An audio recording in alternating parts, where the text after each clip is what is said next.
जय सिंह राजस्थान के बाड़मेर शहर के एक धनवान व्यापारी थे। उनका शेयर ट्रेडिंग का बिजनेस था। जय सिंह दिखने में ठीक ठाक और थोड़े पक्के रंग के थे, लेकिन एक अच्छे धनी परिवार से होने की वजह से उनका विवाह मधु से हो गया था, जो कि गोरी चिट्टी और बेहद खूबसूरत थी। जय सिंह का विवाह हुए 23 साल बीत चुके थे और वे 3 बच्चों के पिता बन चुके थे, जिनमें सबसे बड़ी थी मनिका, जो 22 साल की थी और अपने कॉलेज की पढ़ाई पूरी कर चुकी थी। उससे छोटा हितेश था, जो अभी कक्षा में था, और सबसे छोटी थी कनिका, जो में पढ़ती थी।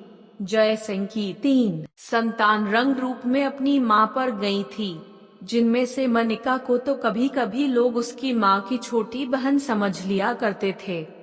मनिका ने अपना ग्रेजुएशन पूरा करने के बाद MBA करने का मन बना लिया था और उसके लिए एक एंट्रेंस एग्जाम दिया था, जिसमें वह अच्छे अंकों से पास हो गई थी। उसे दिल्ली के कॉलेज से एडमिशन के लिए कॉल लेटर मिला था, जिसमें उसे इंटरव्यू के लिए बुलाया गया था। जय सिंह ने भी उसे वहां जाने के लिए हाँ कह दिया था। मनिका पहली बार घर से इतनी दूर रहने जा रही थी, सो वह काफी उत्साहित थी। मनिका ने दिल्ली जाने की तैयारियां शुरू कर दी। वह कुछ नए कपड़े, जूते और मेकअप का सामान खरीद लाई थी। जब उसकी मां ने उसे ज्यादा खर्चा न करने की हिदायत दी, तो जय सिंह ने चुपके से उसे अपना ATM कार्ड थमा दिया था। वैसे भी पहली संतान होने के कारण वह जय सिंह की लाडली थी। वे हमेशा उसकी हर ख्वाहिश पूरी करते रहे थे। आखिर वह दिन भी आ गया जब उन्हें दिल्ली जाना था। जय सिंह मनिका के साथ जा रहे थे। उन दोनों का ट्रेन में रिजर्वेशन था। मधु ने मनिका को उसके घर के नाम से पुकारते हुए आवाज लगाई। जी मम्मी, मनिका ने चिल्लाकर सवाल किया। उसका कमरा फर्स्ट फ्लोर पर था। तुम तैयार हुई कि नहीं? ट्रेन का टाइम हो गया है, जल्दी से नीचे आकर नाश्ता कर लो, उसकी माँ ने कहा। हाँ हाँ, आ रही हूँ मम्मा। कुछ देर बाद मनिका नीचे हॉल में आई तो देखा कि उसके पिता और भाई बहन पहले से डाइनिंग टेबल पर ब्रेकफास्ट कर रहे थे। गुड मॉर्निंग पापा। मम्मी कहाँ है? मनिका ने अभिवादन कर सवाल किया। वो कपड़े बदल कर आ रही है, जय सिंह ने मनिका की ओर देखकर जवाब दिया था, लेकिन मनिका के पहने कपड़ों को देख वे हकला गए थे। बचपन से ही जय सिंह के कोई रोक टोक न रखने की वजह से मनिका नए नए फैशन के कपड़े ले आया करती थी और जय सिंह भी उसकी बचकानी जिद के आगे हार मान जाया करते थे।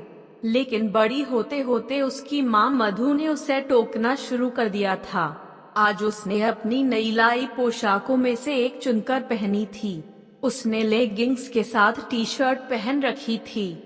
लेगिंग्स एक प्रकार की पजामी होती है जो बदन से बिल्कुल चिपकी रहती है, सो लड़कियां उन्हें लंबे कुर्तों या टॉप्स के साथ पहना करती हैं। लेकिन मनिका ने उनके ऊपर एक छोटी सी टी-शर्ट पहन रखी थी जो मुश्किल से उसकी नाभि तक आ रही थी।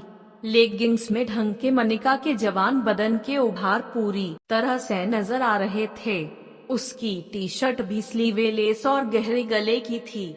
जय सिंह अपनी बेटी को इस रूप में देख झेप गए और नजरें झुका ली।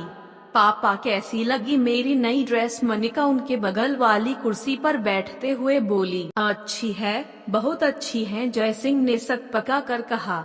मनिका बैठकर नाश्ता करने लगी। उतने में उसकी माँ भी आ गई, लेकिन उसके कुर्सी पर बैठे होने के कारण मधु को उसके पहने कपड़ों का पता न चला। जल्दी से खाना खत्म कर लो, जाना भी है, मैं जरा रसोई संभाल लूं तब तक, कहा मधु रसोई में चली गई। हर वक्त ज्ञान देती रहती है तुम्हारी माँ, जय सिंह ने दबी आवाज में कहा। तीनों बच्चे खिलखिला दिए। नाश्ता कर चुकने के बाद मनिका उठकर वॉश बेसिन में हाथ धोने चल दी। जय सिंह भी उठ चुके थे और पीछे पीछे ही थे।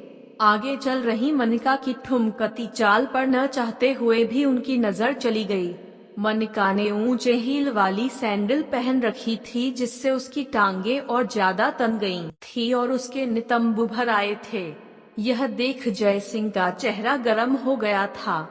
उधर मनिका वॉश बेसिन के पास पहुंच थोड़ा आगे झुकी और हाथ धोने लगी। जय सिंह की धोखेबाज नजरें एक बार फिर ऊपर उठ गई थी। मनिका के हाथ धोने के साथ साथ उसकी गोरी कमर और नितंब हौले हौले डोल रहे थे।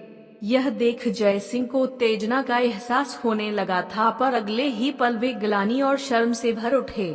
छी हाँ, मैं क्या करने लगा, हे भगवान मुझे माफ करना। पछतावे से भरे जय सिंह ने प्रार्थना की। मनिका हाथ धोकर हट चुकी थी। उसने एक तरफ होकर जय सिंह को मुस्का कर देखा और बाहर चल दी।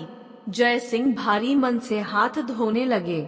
जब तक मधु रसोई का काम निपटा कर बाहर आई, तब तक उसके पति और बच्चे कार में बैठ चुके थे।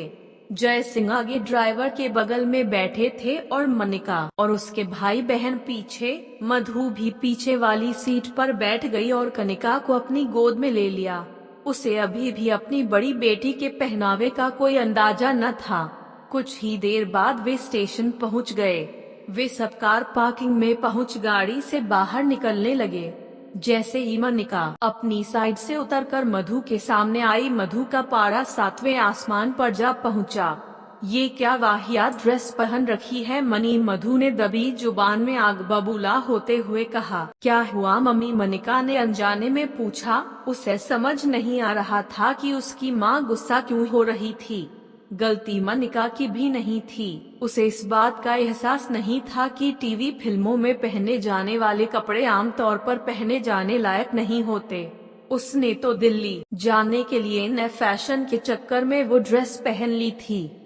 कपड़े पहनने की तमीज नहीं है तुमको, घर की इज्जत का कोई ख्याल है तुम्हें। उसकी माँ का अपने गुस्से पर काबू न रहा और वह थोड़ी ऊंची आवाज में बोल गई थी, ये क्या नाचने वालियों जैसे कपड़े लेकर आई हो तुम इतने पैसे खर्च करके।